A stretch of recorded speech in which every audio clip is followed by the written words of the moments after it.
नमस्कार। आज हम जरा गहराई से समझेंगे भारत पर जो हाल ही में अमेरिकी टैरिफ लगे हैं उनके असर को।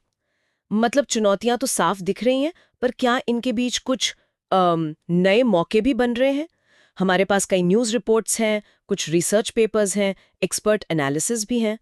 इनसे समझने की कोशिश करेंगे कि भाई भारतीय अर्थव्यवस्था पर ये सब कैसे असर डाल रहा है। तो हुआ ये है कि अमेरिका ने भारतीय एक्सपोर्ट्स पर 25% का एक्स्ट्रा टैरिफ लगा दिया है।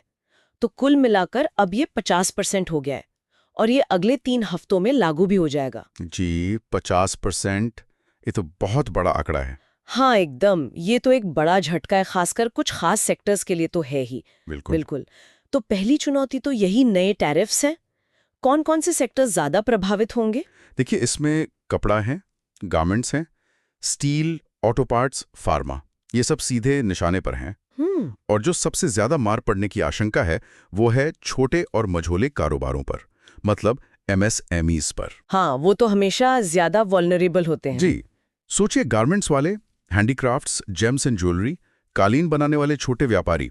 रिपोर्ट्स तो ये बता रही हैं कि ऑर्डर्स कैंसिल हो रहे हैं, प्रोडक्शन कम करना पड़ रहा है। और नौकरियां, उन पे भी असर? हाँ, नौकरियों पर भी खतरा मंडरा रहा है। बिल्कुल। और देखिए, ये जो MSME वाला एंगल है ना, ये चीन वाले फैक्टर से और भी पेचीदा हो जाता है। अच्छा, वो कैसे? ऐसा है कि एक डर ये भी जताया जा रहा है कि अमेरिकी बाजार में चीनी माल महंगा होने के बाद वो और सस्ते में भारत डंप हो सकता है। मतलब डबल मार, एक तो हमारा एक्सपोर्ट महंगा, ऊपर से इंपोर्ट सस्ता। जी बिल्कुल, इससे हमारे घरेलू उद्योगों को बहुत नुकसान हो सकता है। और एक और बात, अगर हमें इंडस्ट्री के लिए इनपुट चीन से ज्यादा मंगाना पड़ा तो फिर ट्रेड डेफिसिट बढ़ेगा, व्यापार घाटा। एकदम। यानी एक तरफ अमेरिकी बाजार मुश्किल हुआ, दूसरी तरफ घर में चीनी माल से कंपटीशन बढ़ गया। और इकोनॉमी पर ओवरऑल असर की बात करें तो कुछ एनालिस्ट का मानना है कि अगर ये 50% टैरिफ लंबा खिंचा तो जीडीपी ग्रोथ शायद 0.4 से 0.8% पॉइंट तक कम हो सकती है। ओह, ये तो काफी सिग्निफिकेंट है। जी। और शेयर बाजार वो कैसे रिएक्ट कर रहा है? हाँ, वो भी एक इंडिकेटर है। जैसे आई शेयर्स, MSCI इंडिया ETF है, INDA, ये एक्सपोर्ट वाली कंपनियों पर नजर रखता है। पिछले महीने करीब 6.1% गिरा है। तो ये साफ दिखाता है कि निवेशक थोड़े चिंतित हैं भारत के एक्सपोर्ट फ्यूचर को लेके। बिल्कुल। और ये असर सिर्फ गुड्स ट्रेड तक नहीं है।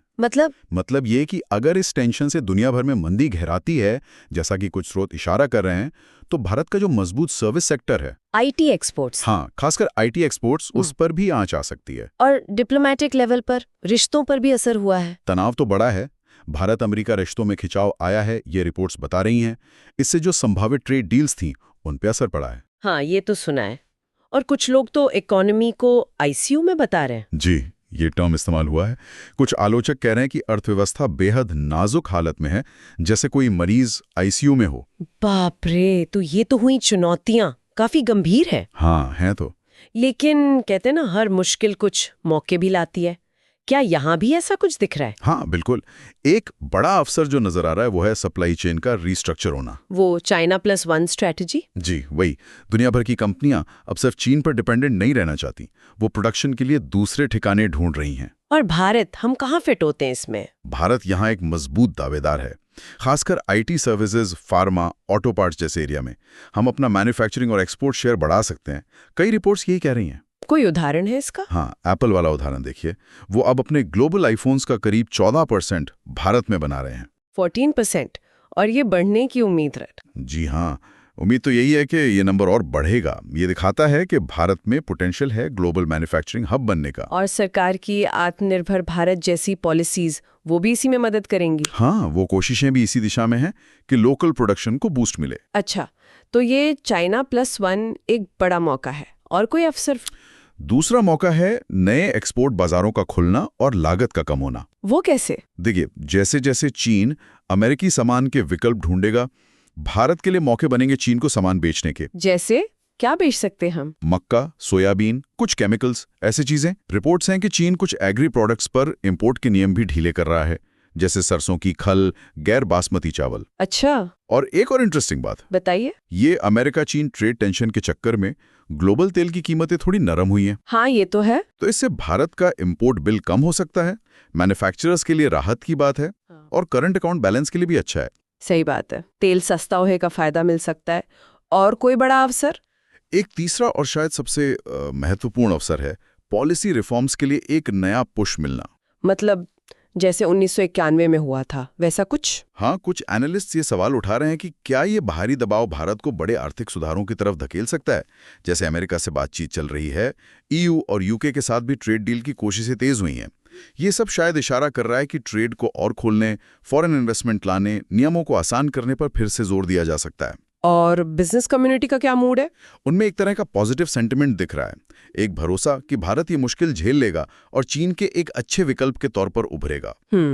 तो कुल मिलाकर देखें तो तस्वीर काफी मिली जुली है। एक तरफ शॉर्ट टर्म में गंभीर मुश्किलें हैं, खासकर एक्सपोर्ट वाले उद्योगों के लिए। बिल्कुल, इसमें कोई शक नहीं।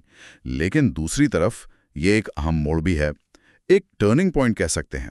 अगर भारत सही कदम उठाता है, मतलब मैन्युफैक्चरिंग मजबूत करे, सप्लाई चेन शिफ्ट का फायदा उठाए, हाँ, सस्ती एनर्जी कॉस्ट का इस्तेमाल करे, जरूरी रिफॉर्म्स लाए, नए एक्सपोर्ट मार्केट ढूंढे, तो न सिर्फ इन मुश्किलों का असर कम हो सकता है, बल्कि शायद लॉन्ग टर्म में भारत और मजबूत बनकर उभर सकता है। ये तो एक उम्मीद की बात है। तो इन सभी बातों को ध्यान में रखते हुए एक आखिरी सवाल, या कहें एक सोचने वाली बात छोड़ जाते हैं। क्या ये जो बाहरी दबाव है, ये भारत को अपनी इकोनॉमी का फोकस बदलने पर मजबूर कर सकता है? मतलब जो हमारी ऐतिहासिक निर्भरता एक्सपोर्ट पर रही है, क्या अब फोकस शिफ्ट होकर घरेलू खपत यानी इंटरनल डिमांड पर आधारित ग्रोथ मॉडल की तरफ जा सकता है? ये देखने वाली बात होगी।